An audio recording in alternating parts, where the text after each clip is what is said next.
Hi all, this is Gautam Bhgat, an intern at the Spark Foundation in domain of data science and business analytics. I am here to demonstrate my task 7 of stock market prediction using numerical and textual analysis.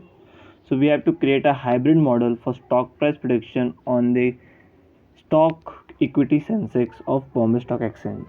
So firstly, starting off, we are importing some required libraries. So I have imported here NumPy, Pandas, C1, Matplot, Stat Model, TextBlock, sklearn, XGBoost, and LightBGM, Pandas Data Reader, and DateTime.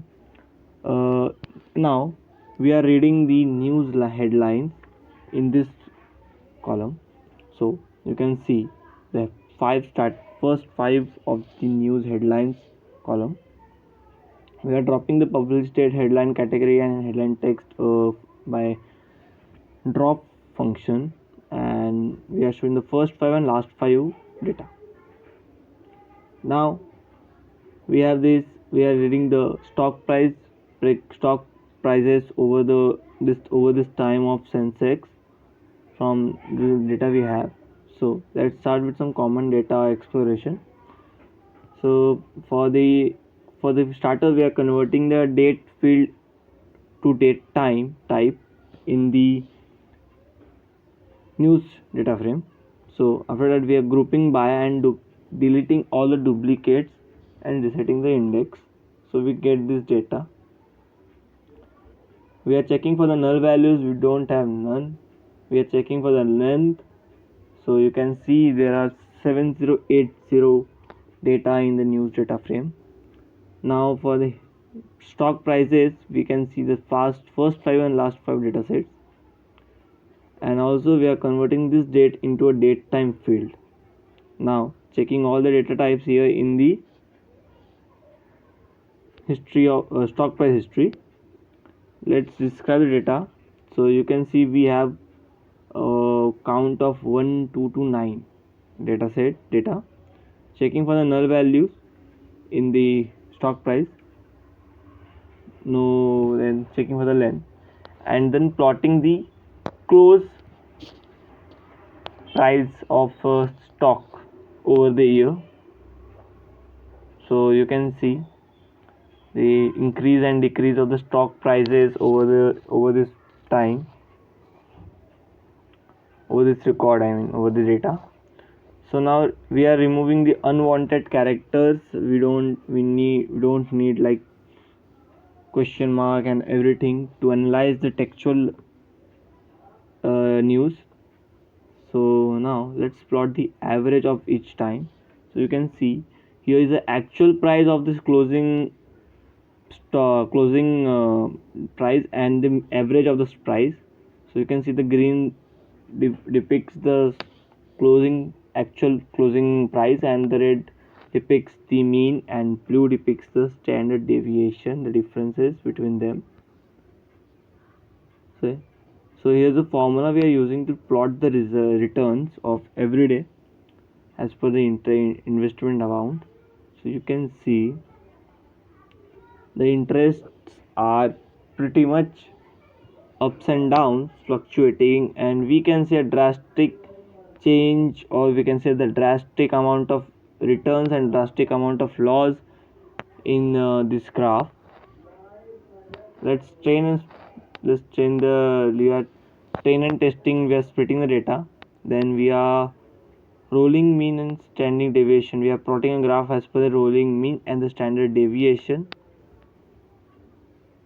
You can see we are logging all the train and test data on the closed data set.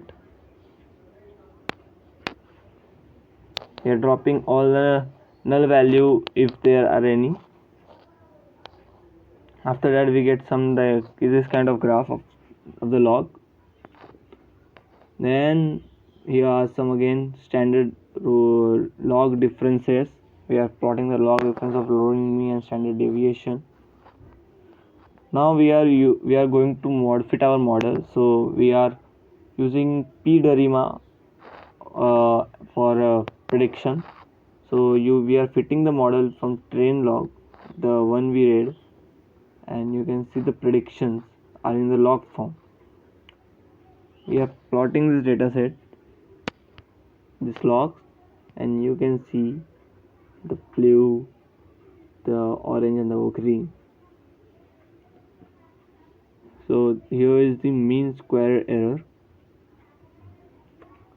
This all until now we just analyze the numerical.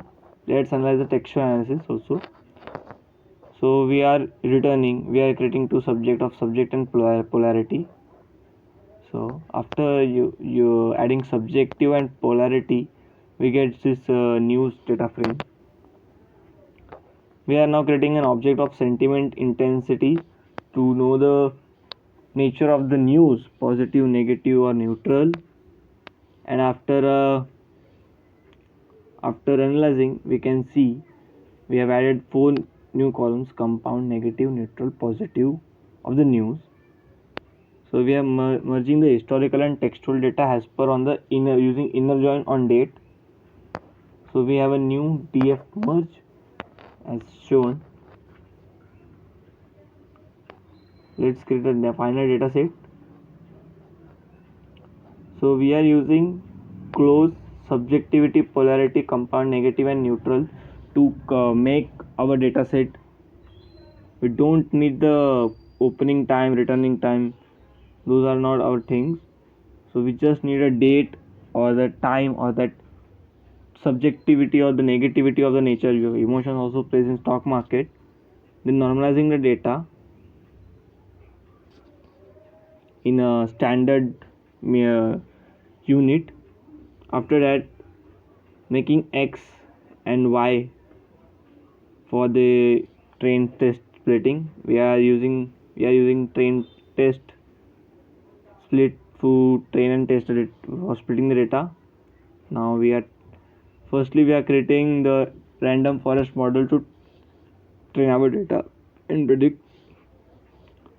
So after using the random forest prediction, the mean square error is 0.052. Then we are using decision tree regression model. The mean square error is 0.108. Then we are using ADA boost regression model to train to prediction, and the mean square is 0.54. Then we are using light BGM and the mean square is 0.58. Then at last XGB regressor and the mean square is 0.59. You can see from a conclusion we can say that random forest regressor is best one to perform stock prediction on basis of the news and the subject nature of the current environment. Thank you.